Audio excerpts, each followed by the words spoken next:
dia itu harganya bakal semakin mahal. Dan sebaliknya, jika dia itu langka di pasaran, dia itu harganya bakal semakin mahal.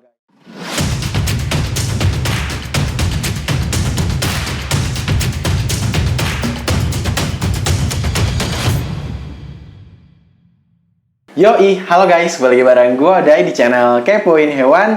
Dan untuk di video kali ini, gue akan sharing mengenai mahal murahnya harga ikan di pasaran guys. Jadi untuk di video kali ini gue akan menjelaskan pada saat kondisi apa ikan ini mahal dan pada saat kondisi apa ikan ini murah ya. Dan ini berdasarkan pengalaman gue pribadi, berdasarkan kayak gue melakukan ya mungkin ibaratnya kayak pengamatan atau mungkin sharing bersama kayak penjual, kalau enggak mungkin ya pembreeding ikan-ikan hias lah kayak gitu. Jadi ya gue dapet lah beberapa ilmu, beberapa pengalaman lah dari mereka gitu. Dan berdasarkan kayak pengamatan gue juga di pasaran, ikan ini mahal, ikan ini murah tuh ketika apa guys, kurang lebih gitu. Dan disclaimer aja ya, di sini ya gue bukan siapa-siapa, gue bukan apa-apa. Jadi gue cuma pengen sharing aja opini gue seperti apa gitu kan. Kalau misalkan kalian ngerasa opini gue salah, ngerasa kayak gue ini keliru, kurang tepat, bisa banget tulis di kolom komentar yang bener tuh seperti apa. Dan kita akan diskusi hangat di kolom komentar ya. Jadi ya kenapa gue bahas soal video ini, gue cuma pengen sharing aja sih opini gue pribadi ke kalian gitu kan. Dan mungkin harapannya bisa ada manfaatnya sih untuk kita, biar kita itu tahu ketika apa ikan ini mahal dan ketika apa ikan ini murah. Meskipun kita ini bukan sebagai penjual atau seller lah ibaratnya, tapi seenggaknya kita tahu gitu ketika kita beli ikan itu kapan dia itu murah dan kapan ketika itu mahal. Atau mungkin kita itu bisa tahu ciri-ciri ikan yang mahal ini kayak gimana sih, atau mungkin ciri-ciri ikan yang murah ini seperti apa sih. Jadi kita akan bahas atau diskusi di video kali ini guys. Nah selanjutnya kita akan bahas beberapa alasan penyebab mahal murahnya ikan di pasaran guys.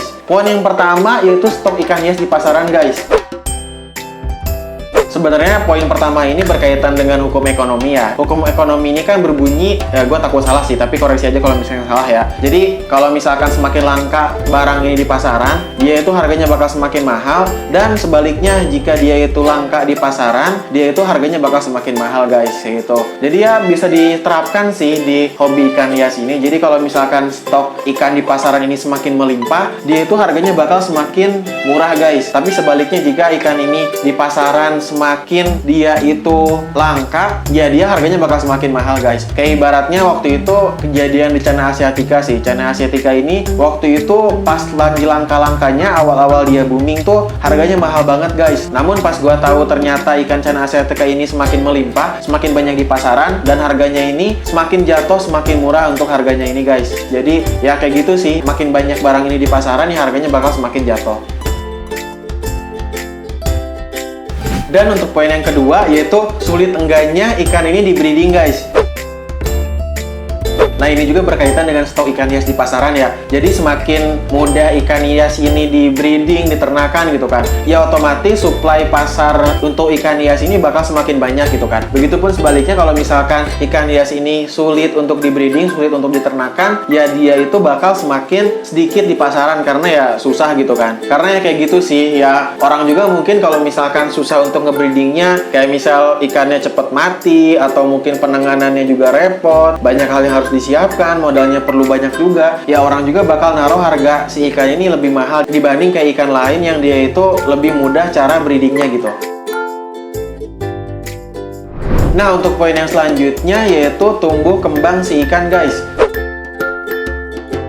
Jadi ada beberapa ikan hias ini yang kasusnya itu dia itu sulit banget pertumbuhannya guys. Jadi pertumbuhannya ini lambat dan susah gitu. Jadi kayak misal setahun tuh kayak cuma nambah 2 cm, 3 cm gitu kan. Kayak ambil contoh di sini gua tuh punya ikan botia dan juga punya ikan Dutch. Nah, kedua ikan ini tuh dia tuh pertumbuhannya sangat lambat banget. Kemarin tuh ada yang komen ikan botia ini setahun cuma nambah 2 cm gitu. Jadi kalau misalkan ada ikan botia ini yang ukurannya ini cukup gede, kayak misal kayak 20 cm, 30 cm, itu harganya bakal cenderung lebih mahal dibanding kayak ikan lain yang dia itu pertumbuhannya cepat gitu, kayak misal ikan RTC, ikan leopard catfish kayak gitu. Kayak misal ya ikan-ikan yang pertumbuhannya cepat ini ya bakal lebih murah sih dibanding kayak ikan-ikan yang dia itu pertumbuhannya lambat guys. Dan keuntungannya kayak gitu sih, kalau misalkan ikan yang pertumbuhannya lambat ini dia bakal berkali lipat harganya lebih mahal gitu ketika dia itu mengalami pertumbuhan yang sedikit aja, kayak misal cuma pertumbuhannya 3 cm, 4 cm, itu harganya bakal berkali lipat sih ya. karena emang sulitnya dia itu tumbuh, jadi harganya semakin mahal. Setiap senti pertumbuhan si ikan ini ya sangat berharga sih. Jadinya ya harganya juga bakal semakin mahal guys ketika dia itu sulit dalam pertumbuhannya.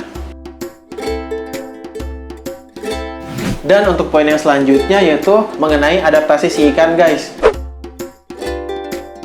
Kita ambil contoh kayak yang gua tahu yang sulit adaptasinya tuh kayak ikan poliodon ya, ikan paddlefish, kalau enggak ikan beluga, sturgeon, accipenser gitu kan. Itu kalau nggak salah adaptasinya itu susah ya, adaptasinya itu kayak sulit banget lah kayak gitu. Karena perlu ada treatment tertentu kayak misal airnya harus dingin, oksigennya harus banyak. Jadi kayak nggak cocok lah kalau misalkan kayak di lingkungan tropis kayak kita. Makanya kalau misalkan ada ikan accipenser, ikan paddlefish yang dia itu sudah adaptif, sudah lancar hidup di lingkungan kita, di air-air biasa gitu kan, itu harganya bakal semakin mahal guys, karena ya pasti banyak proses, pasti banyak kayak sulitnya dia itu mengadaptasikan si ikan itu tuh bisa adaptif, bisa hidup normal di air yang dia itu nggak perlu treatment yang banyak. Makanya ya kayak gitu sih, semakin ikan ini sulit untuk beradaptasi, dia itu bakal semakin mahal. Dan sebaliknya kalau misalkan ikan ini dia mudah banget beradaptasi, ya itu ikannya bakal semakin murah guys, kurang lebih gitu sih. Jadi ya penghobi atau seller yang menjual ikan yang sulit beradaptasi, ya dia bakal menjual harga ikannya semakin mahal sih, karena ya untuk mengganti rugi usaha dia gitu yang susahnya dia itu mengadaptasikan ikan tersebut, kurang lebih kayak gitu sih. Jadi ya itu dia ya video gua soal mahal murahnya harga ikan ini di pasaran gitu kan. Untuk kesimpulannya sih, harapannya untuk di video kali ini kita bisa tahu, kita bisa mengerti ikan ini tuh mahal atau murah tuh karena apa, atau mungkin ikan ini mahal atau murahnya itu ketika kondisi apa gitu kan.